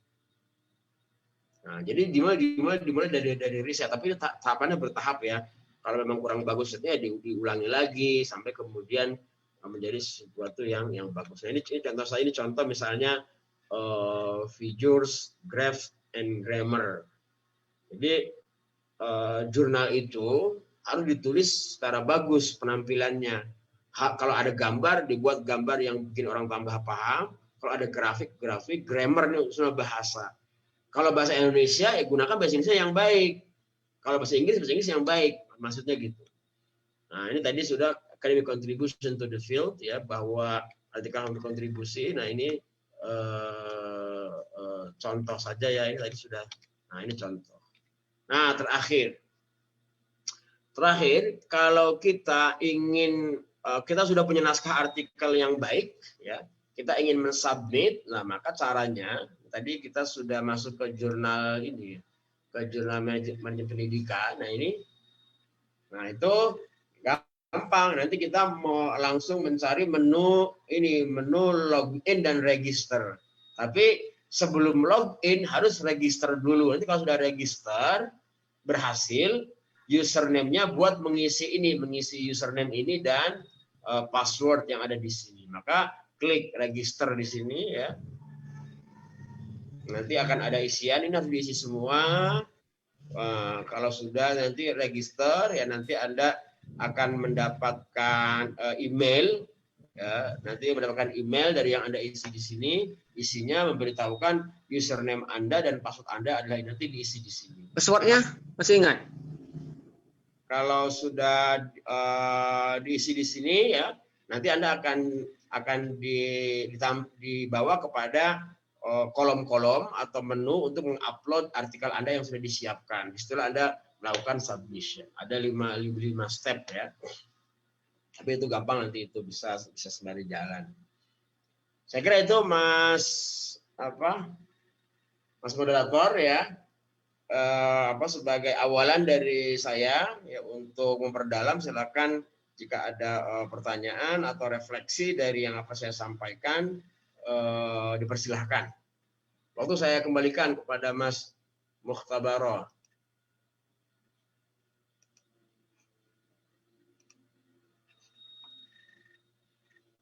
Mas Adil ya, silakan Mas Adil.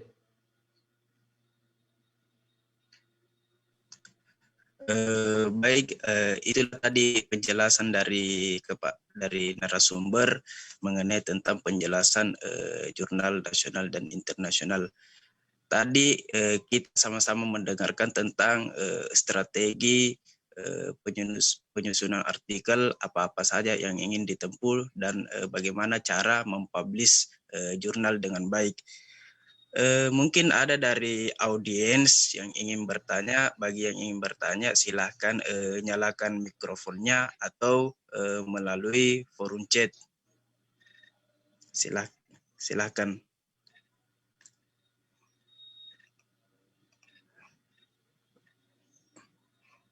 Ada ini beberapa pertanyaan yang di. Oh iya.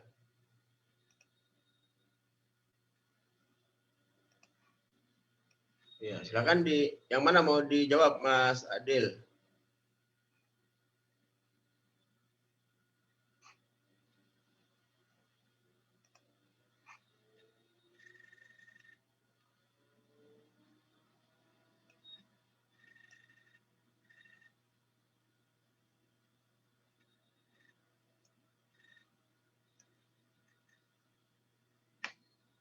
Ya.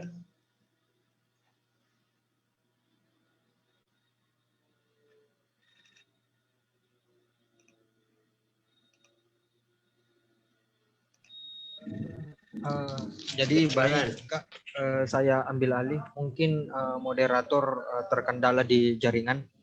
Jadi baik, saya bacakan terkait dengan pertanyaannya. Jadi dari Penny Dewantara mau tanya, Pak, artikel saya terbit di Proceeding Atlantis Press. Cara ngecek Proceeding itu terindeks apa? Gimana ya, Pak? Jadi itu pertanyaan, Pak, dari Penny Dewantara. Oh iya, iya. Oh iya, baik. Oke. Terindeks ya. Iya, ini Atlantis ya. Atlantis Proceeding Atlantis Press. Oh iya, baik. Gini. Jadi untuk mengecek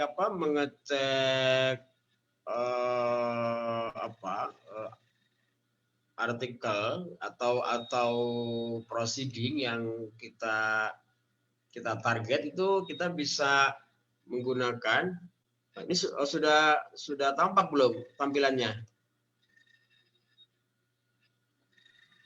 Sudah tampak belum?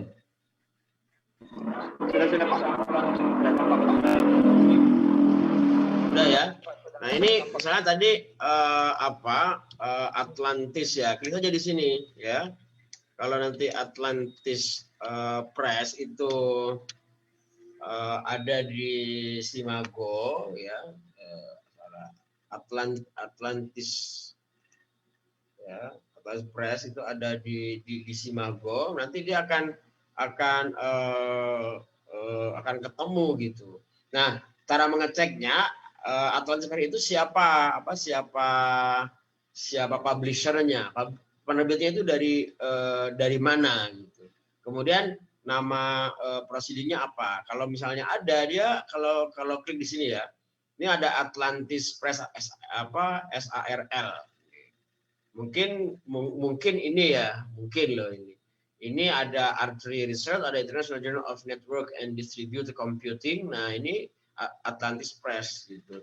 Nah, jurnalnya apa misalnya namanya di sini. Ini kalau Atlantis Press itu sudah ada kalau di Simago itu. Nah, tinggal nanti diklik di sini nama konferensinya itu apa ya, nanti di copy paste di sini. Tadi tinggal disebutkan ya konferensinya apa. Kalau misalnya konferensinya seperti yang ini ya, ini konferensinya kan sudah ada itu ya. Nah, jadi nanti begini cara mengeceknya. Kalau internasional itu ada di sini. Ya kalau misalnya mau umum ya di googling aja, di googling juga bisa. Tapi kalau googling kan itu masih belantara. Tapi kalau Anda mengecek di sini itu akan mudah ya untuk jurnal internasional. Atau kita juga bisa mencari artikel kita gitu ya. Artikel kita itu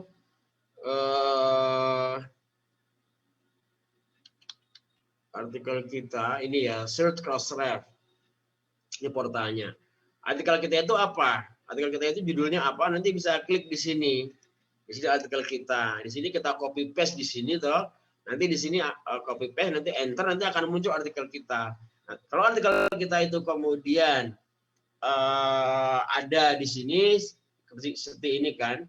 Misalnya journal article published International Journal of Psychological Rehabilitation, atau tadi Anda misalnya jurnal artikel published in Atlantic Press, nah berarti artikel Anda ada di situ. Nanti ditelusuri lewat info yang ada di sini. Nah itu saja caranya. Sebenarnya tidak sulit ya. Tinggal Anda mengetahui artikel Anda itu apa, kemudian data penerbitnya apa, publishernya apa, nanti dicek melalui portal-portal yang ada yang sudah tersedia ini. Gampang nanti. Nah mungkin itu ya. Tadi dari siapa tuh ya?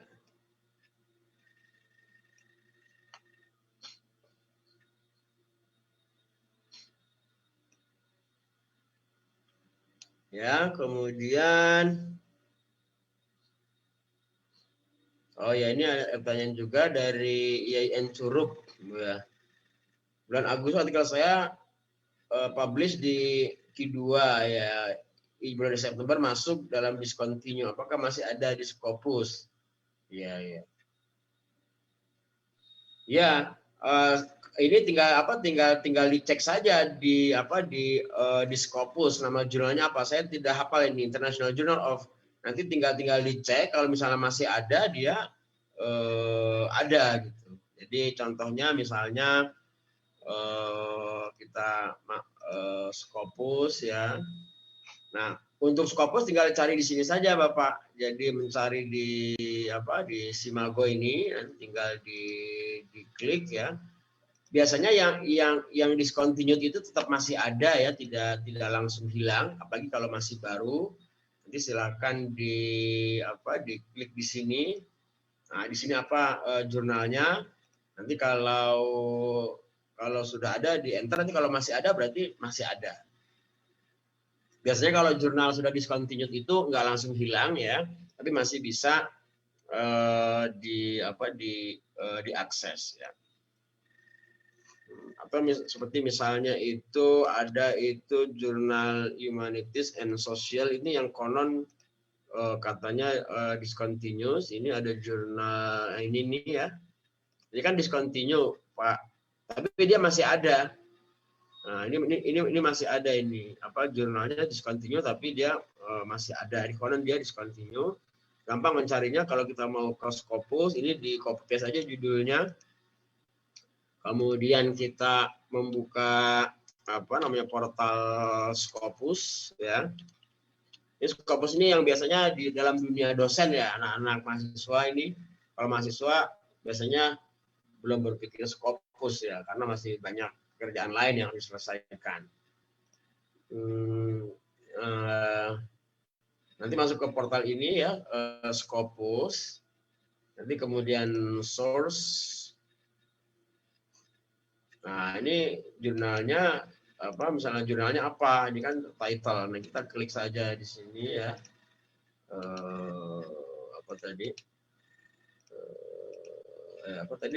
Nama jurnalnya apa tadi di sini? Di copy paste ya.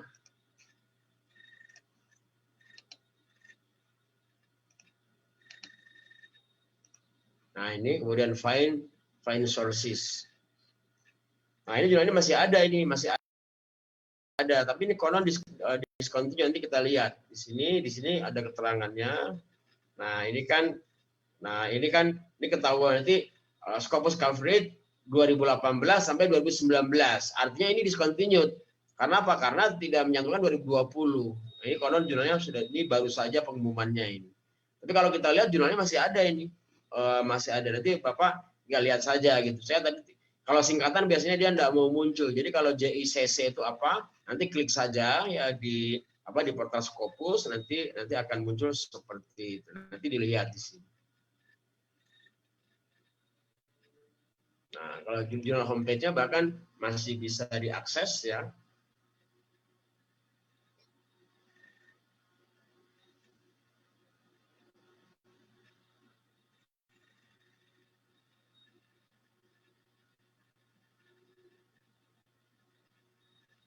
Nah, ini jurnalnya masih bisa diakses, tapi konon dia memang sudah discontinued ya. Jadi saya nggak tahu, belum ada penjelasan, tapi konon dia discontinued ya ini ASSR. Oke, itu saya kira pertanyaan yang itu ya. Kemudian kemudian tadi atlas sudah, kemudian di sini ada bagaimana langkah membuat artikel review dari jurnal internasional. Oh iya ya. Ya. Ya, langkah pertama sesungguhnya kita harus mengetahui dulu ya, mengetahui artikel yang sudah publish terkait dengan jurnal kita atau yang mirip. Caranya saya kembali lagi kepada yang lain. Caranya kita menggunakan tadi. Caranya itu ada banyak ya. Tadi sudah saya tunjukkan satu. Caranya bisa membuat cross ref di sini. Ya. Nanti di sini misalnya kita COVID COVID and learning. Kita ingin melihat semua artikel yang sudah dipublish terkait dengan pandemik, pembelajaran dan pandemik gitu ya. Nah, jadi misalnya kira-kira ada nggak orang yang sudah menulis terkait dengan COVID? Ternyata ada itu. Nah ini. Jadi remote learning and COVID-19 ya, kemudian COVID-19 pandemic and online learning, the challenge and opportunities. Nah, ini kan. Nah, jadi kalau nanti dari artikel yang tersedia ini berapa ini? Ada 1 juta, ini cuma milihnya. Nah, itu nanti ya dipilih saja gitu kan. Nah, misalnya kalau internasional sih 25 gitu ya, 25 review itu yang bisa dianggap sudah memenuhi ya. Tapi kalau cuma 5, 6 itu belum publikasi. Ya belum internasional ya. Tapi ya masih tahapannya masih rendah. Nah, itu caranya di situ. Nah, atau kita bisa mencari artikelnya ya lewat Science Direct. Ini. Jadi Science Direct itu adalah portal untuk mengetahui artikel yang sudah ditulis, namanya pandemik ya, pandemik. Nah, maka nanti kita akan klik di sini, maka kita akan melihat semua artikel yang pernah disubmit oleh orang-orang seluruh dunia yang menggunakan kata pandemik judulnya. Nah, ini nanti kita telaah kira-kira judul ini cocok nggak dengan artikel kita. Jadi misalnya the UK Hibernate Pandemic Influenza Research Portfolio. Nah, ini kan bisa kelihatan artikel ini terbit tahun 2020. Ini artikelnya baru. Global Management of a Common Underrated Surgical Test During COVID-19 Pandemic, dan seterusnya. Nanti ini juga ada contoh. Pandemic Warning. Nah, ini caranya. Nah, ini cara untuk mengetahui artikelnya. Kalau sudah begitu ya nanti kita tinggal telaah artikel itu dari kontennya itu. Maka kita dari artikel itu yang paling penting kita ketahui adalah finding, temuan dari artikel itu. Itu yang nanti akan kita ulas dan nanti akan kita tempatkan artikel kita di tengah-tengah finding artikel orang lain, sehingga artikel kita menemukan suatu diferensiasi, menemukan suatu yang distinct, suatu yang different dari artikel itu. Itulah yang kemudian kita sebut dengan novelty. Nah, itu saya kira beberapa langkahnya singkatnya ya. Ya nanti teknik ada ya untuk untuk mencari. Nanti kalau artikel itu berupa PDF, tinggal di search aja, diklik pakai keyword kan, misalnya finding, nanti akan ketemu gitu. Nah, bagaimana menyusunnya itu sesuai dengan artikel mana yang kita tuju, karena setiap artikel mempunyai style, mempunyai model bagaimana menampilkan literatur review ya di dalam jurnalnya. Nah, tapi setiap literatur review kontennya saya kira tidak beda, semuanya mengungkapkan apa finding dari setiap jurnal, kemudian kita memposisikan diri daripada jurnal itu. Nah, sehingga artikel kita bisa tampak kebaruannya. Ya, saya kira itu ya.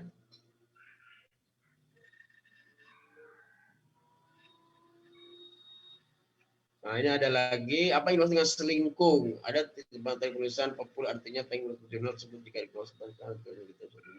Oh iya. Ya, selingkuh itu artinya yang tadi saya sebut itu author guideline itu ya, atau style itu selingkuh namanya. Jadi ada jurnal yang selingkuhnya itu harus secara eksplisit membuat subjudul berdasarkan bagian. Jadi A, pendahuluan, B, metode, C, kerangka teori, D, temuan, kemudian F, pembahasan, nah gitu. Kemudian G, kesimpulan, kemudian berikutnya daftar pustaka. Nah, itu namanya selingkuh. Tapi ada yang nggak begitu. Jadi langsung, jadi introduction, setelah itu judul, subjudul, terakhir kesimpulan. Nah, itu yang dimaksud style atau selingkuh. Nah, kita harus mengikuti selingkuh jurnal kalau kita mau mensubmit ke sebuah artikel, ke sebuah jurnal, karena itu adalah harga mati ya. Tidak boleh kita menyalahi selingkuh, nanti tidak akan diterima. Jadi kalau kita sudah memahami selingkuh atau style itu dan kita menerapkan artikel kita, insya Allah itu sudah memenuhi kriteria dan sudah menyenangkan editor, maka peluang untuk diterimanya semakin besar. Nanti tinggal dilihat kontennya. Gitu. Jadi memang ya itu yang tadi saya bilang, readability itu ya, keterbacaan, baik itu secara konten atau secara performance. Jadi performance itu juga harus memang itu harus itu tadi ya, harus sesuai dengan aturan jurnalnya.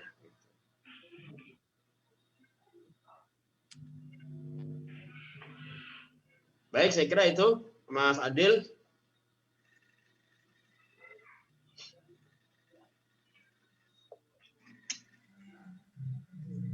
Baik, terima kasih. Dari forum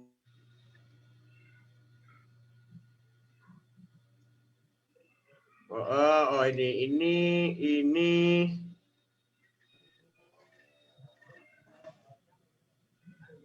ada tanya nih, ada Mas satu lagi ya. Mas Arif. Ada Pak Anas ya. Pak Anas dari Mojokerto, bagaimana jika naskah yang sudah dipublikasikan di Ki 4 ternyata dalam beberapa bulan jurnal tersebut karena discontinue oleh Scopus, maka tanggapan apakah itu bisa direproduksi kembali? Oh iya ya.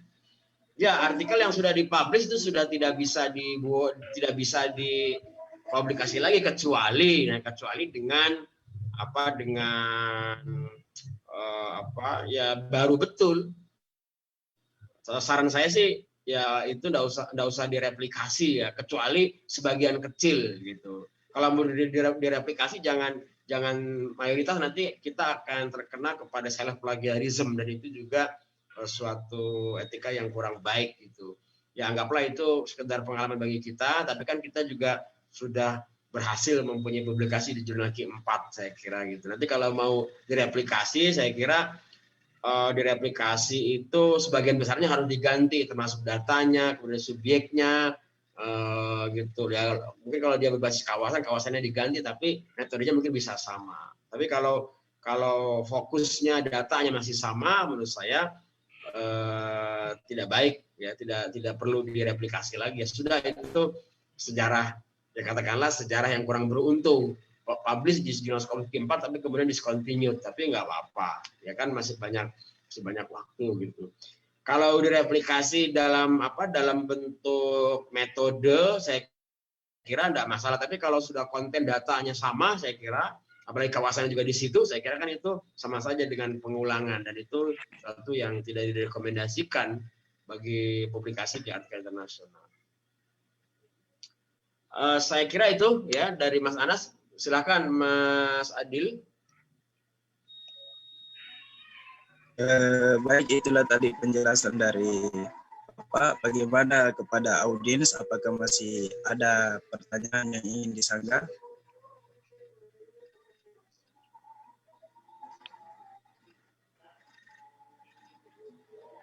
Saya kira sudah tidak ada. Oh, ya.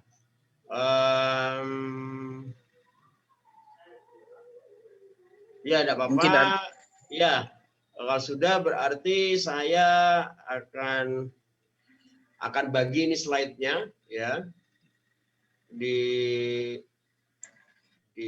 apa ini? Pertanyaan, maaf Prof, pertanyaan saya yang kedua belum dijawab. Oh, apa? Belum, silakan sampaikan saja. Iya. Maksudnya kan ada nggak style jurnal populis yang kalau itu dikuasai oleh kita, itu dia termudahkan bagi kita untuk mengirim ke diterima di semua jurnal. Maksudnya style yang populis yang umum dipakai gitu. Oh iya, oke. Iya. Masih Prof ya. Oke, sebenarnya jurnal itu ada dua stylenya, style imrat dan non imrat, itu aja Pak Adnan, ya. Oke, siap. Jadi imrat dan non imrat itu style-style itu dua mazhab besarnya. Ya, dua kutub besarnya ya, dua mazhab besarnya ya. Dua kutub besarnya. Nah, nanti imrat itu ada sedikit perbedaan, tapi dua kutubnya itu. Tapi sebenarnya dua kutub itu dari segi konten tidak berbeda, jadi hanya packaging saja. Oke. Nah, jadi misalnya gini, kalau yang non imrat itu kan dia tidak menggunakan subjudul yang eksplisit, tapi dia langsung menggunakan subjudul, tapi sudah berupa judulnya itu sudah menunjukkan kombinasi antara finding dan pembahasan. Itu kalau yang non imrat. Jadi misalnya kalau imrat itu introduction, ya. Introduction itu nanti yang keduanya itu nggak ada method, karena method sudah masuk di introduction. Oke. Nah, bahkan sudah masuk literatur review. Nanti langsung subjudul 1, 2, 3, 4 baru conclusion. Nah, 1, 2, 3, 4 itu biasanya menyesuaikan dengan pokok artikelnya. Tapi itu sudah diracik antara finding dan pembahasan dalam subjudul itu. Itu kalau yang non imrat. Nah, biasanya dalam jurnal ilmu sosial humaniora masuk agama lebih banyak yang non imrat gitu. Tapi kalau untuk ilmu komputer, biologi, fisika, kimia itu banyak yang imrat gitu. Termasuk pendidikan itu banyak yang imrat juga gitu. Nah, nanti caranya kita bisa mempelajari itu berdasarkan jurnal-jurnal yang sudah ada tadi lewat portal Simago tadi. Nanti diklik satu. Makanya yang paling penting sebelum kita mau mensubmit, kita mempelajari itu dulu, style jurnal target gitu. Iya. Karena kan kita menulis untuk jurnal, bukan jurnal mengikuti keinginan kita, kan gitu. Iya. Nah, jadi logikanya begitu. Jadi kita untuk jurnal, bukan jurnal mengikuti kita, karena kita namanya kan submission. Submission itu kan harus tunduk. Ya kan? Beradaptasi. Iya. Beradaptasi dengan style-nya. Jadi mengikuti style itu yang tadi pertanyaan tadi tuh yang tentang selingkung itu ya, selingkung. Jadi itu style itu masuk selingkung. Jadi jangan sampai jurnal berstyle imrat, kita artikelnya non imrat, itu pasti ditolak. Langsung dibuang tong sampah. Ya, langsung dibuang karena itu bagian daripada screening pertama. Iya. Nah, jadi maka sebenarnya artikel yang bagus kadang bernasib kurang mujur karena packagingnya tidak sesuai dengan jurnal target kan gitu. Iya. Gitu. Jadi Berarti mungkin Prof ya, sebelum dia sebaiknya kita tadi baca selingkuhnya, terus kita buat kerangka dulu, maksudnya kerangka iya, yang jadi ya betul. Jadi kita membuka jurnal itu, kita download semua artikel yang ada di situ, kemudian kita pelajari, begitu. Setelah kita sudah menemukan polanya, baru kita bikin artikel kita menyesuaikan pola itu. Baru submit. Tapi tadi Prof, kalau misalnya itu kan kalau kita sudah nulis dengan teknik yang bagus, data yang bagus, metode yang bagus, sebenarnya kan itu kan hak patennya penulis begitu. Kenapa tadi Prof bilang kalau ditolak, kalau saya sih, itu kan hak patennya penulis. Kalau misalnya dia ditolak di Q1, terus dia menurunkan ke Q2, harusnya kan bisa saja Pak, karena itu kan. Oh bisa, iya. Artinya kalau belum publish, ya silahkan ke jurnal yang lain gitu. Saya kalau sudah publish itu nggak boleh diajukan lagi ke jurnal. Kalau dipublish, kalau belum boleh. Gitu. Jadi kalau misalnya sudah publish ke jurnal, ternyata ke jurnal 4, terus kita artikel yang sama ke publish lagi, pas sudah publish itu nggak boleh. Kalau jurnal error.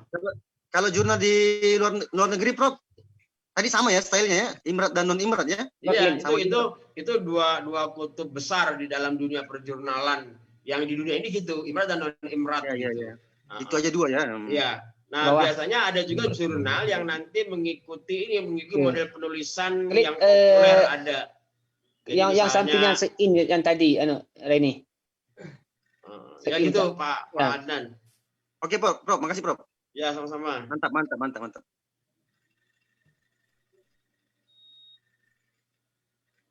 Ya, Gimana tadi? Ya, silakan Mas Adil, jika masih ada waktu kita 5 menit lagi ya.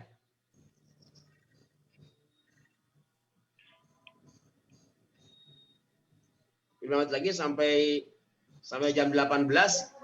Kalau di Indonesia Tengah, kalau di saya masih jam 17.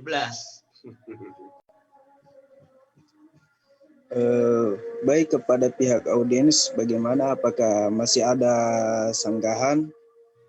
Kalau tidak ada, kita serahkan kembali kepada Isi bertanya, moderator. Iya, silakan. Bismillahirrahmanirrahim. Assalamualaikum warahmatullahi wabarakatuh. Assalamualaikum. Perkenalkan, saya Tommy Aprasantosa dari Universitas Negeri Padang, Pak. Oh iya, ya silakan. Begini Pak. Pak Tommy mahasiswa atau mahasiswa, pengajar? Pak. Mahasiswa, Pak. Ya. Yang magister S2, Pak, di UMP, Pak. Oh, magister ya. Iya, silakan. Perkenalkan Pak, ini Pak. Bagaimana langkah atau cara menulis artikel review, Pak? Apakah tulis metodenya atau gimana, Pak? Ini ya, maksudnya artikel review atau literatur review? Kita literatur review, Pak. Kita literatur review, kita membuat untuk artikelnya atau kritikan, saran gitu, Pak. Oh iya. Tapi tidak. Ya, tadi sudah saya sampaikan. Jadi yang pertama, artikel review itu pertama kita menelusuri artikel-artikel yang akan direview oleh kita, ya kan? Tadi lewat search crossref atau lewat Science Direct atau lewat DOAJ atau lewat Google Scholar itu bisa. Nanti kita pilih dari artikel yang ribuan tadi mana yang paling dekat dengan artikel yang kita bahas gitu, Mas Tommy. Nah ya, kan itu biasanya ditawarkan 500 artikel, nggak usah 500 yang dibaca, ambilnya 30 gitu. Oh iya. Nah, kalau artikel nasional biasanya 25 sampai 30 itu sudah merupakan nanti kalau di daftar pustaka itu, di daftar pustaka jurnal kita, artikel kita itu ditemukan rujukan 25 artikel internasional, ya itu berarti bagus. Artinya apa? Artinya kita betul sudah membaca gitu kan. Nah jadi nggak perlu 500-nya, karena kan nggak semua juga cocok gitu. Nanti yang paling mendekati. Nah nanti di situ kita susun secara baik, secara sistematis dengan logika yang yang sistematis gitu kan. Kalau yang sistematis dari temuan-temuan artikel yang tadi kita baca itu. Nah, jadi findingnya apa? Ya, findingnya apa? Kemudian nanti baca juga apa tuh discuss apa namanya conclusionnya apa gitu.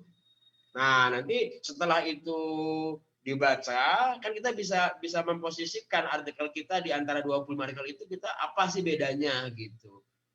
Makanya kalau 25 artikel itu kemudian ternyata ada yang sama dengan kita, berarti pekerjaan kita batal. Gak usah gantikan pekerjaan kita karena sudah didahului orang kan. Nah, biasanya sih nggak bakalan sama karena kan kita Indonesia, mereka di Thailand kan mesti beda kan, gitu. Kecuali kita yang kita baca artikel tentang Indonesia, kita juga di Indonesia, ya pasti akan ketemu samanya lah. Tapi kalau kita mengkaji misalnya contoh misalnya pembelajaran masa COVID di pendidikan tinggi Asia Tenggara, misalnya Mas Tommy ya, ini contoh misalnya. Itu mesti beda. Jadi pengalaman Thailand, pengalaman Indonesia, pengalaman Malaysia, pengalaman Brunei mesti beda itu. Maka ketika mereka berbicara tentang Brunei, Malaysia dan Thailand, kita kan masuk di situ. Kita akan memberikan aspek Indonesianya. Mesti ada yang beda. Nah, ketika ditemukan yang bedanya itu, disitulah kemudian kita menemukan novelty daripada artikel kita. Berarti kalau novelty-nya dapat, biasanya ya editor welcome. Meskipun revisi itu sesuatu yang biasa ya. Jadi jangan pernah berharap tidak ada revisi dalam nulis itu. Ya itu sama saja itu bagai pungguk merindukan bulan. Jadi harus ada revisi. Gitu Mas Tommy ya. Nah. Masih di mute itu kayaknya Mas Tommy. Berarti metode yang metode studi literatur Pak ya? Ya, literatur review ya, studi literatur atau literatur review gitu. Nanti literatur review itu tergantung style jurnalnya tadi, pertanyaan Mas Adnan tadi. Jadi apakah nanti literatur review itu masuk dalam introduction atau masuk dalam sub sendiri, tergantung jurnalnya nanti tempatkan. Karena kita menulis untuk jurnal, bukan jurnal mengikuti keinginan kita. Itu logika publikasi gitu. Baik, terima kasih Pak. Ya sama-sama. Saya kira ya baik. Saya kira itu ya Mas Adil ya. Kita cukupkan, nanti kapan-kapan bisa kita lanjutkan ya. Nanti saya tunggu artikelnya dari teman-teman sudah publish di jurnal mana. Untuk yang mahasiswa tentunya ya. Kalau yang dosen-dosen saya kira udah punya banyak. Ya. Saya kira itu, terima kasih ya dari saya. Sebelum ditutup ya, tetap semangat untuk mempelajari ya kegiatan publikasi ya, kan ini juga bagian daripada kehidupan kita. Jika Anda nanti mendapatkan takdir baik menjadi dosen, kan Anda sudah pernah publish waktu mahasiswa, kan itu keren. Nah, ya kan. Dan saya kira menulis bagi mahasiswa tidak hanya dimulai nanti ya. Ya sekedar berbagi. Sejak tahun pertama saya jadi mahasiswa, saya sudah biasa menulis.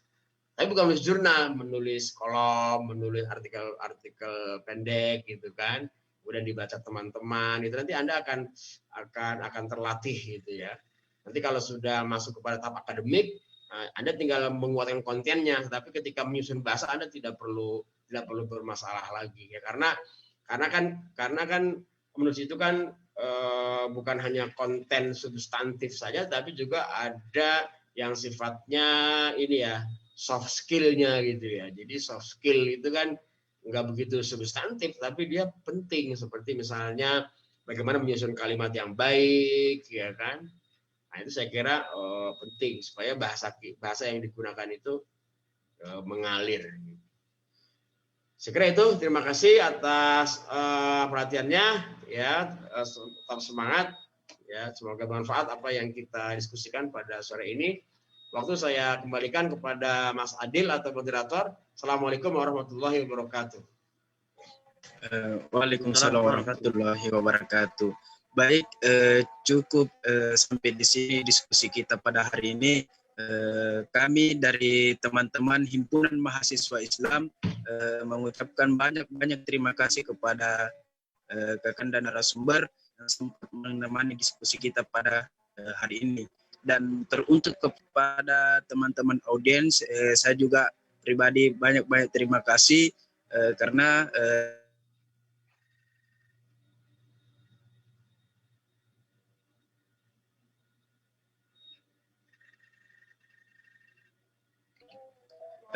saya juga secara pribadi memohon banyak terima kasih dan memohon maaf apabila ada kekurangan. Saya ucapi dengan kata alhamdulillahirabbil alamin, yakin usaha sampai. Assalamualaikum warahmatullahi wabarakatuh. Waalaikumsalam warahmatullahi wabarakatuh. Ya. Terima kasih panitia, terima kasih Prof. Iya, sama-sama. Semoga Terima kasih banyak, Prof. tetap semangat dan sehat selalu. Iya. Ya. Salam Amin. salam Amin. sama Pak Ismail ya. Ya, sampaikan. Ya, sahabat saya di di banyak kegiatan. Ya. Baik, saya mohon pamit ya. Insya Allah akan bisa bertemu dalam kesempatan yang lainnya. Ya, Iya.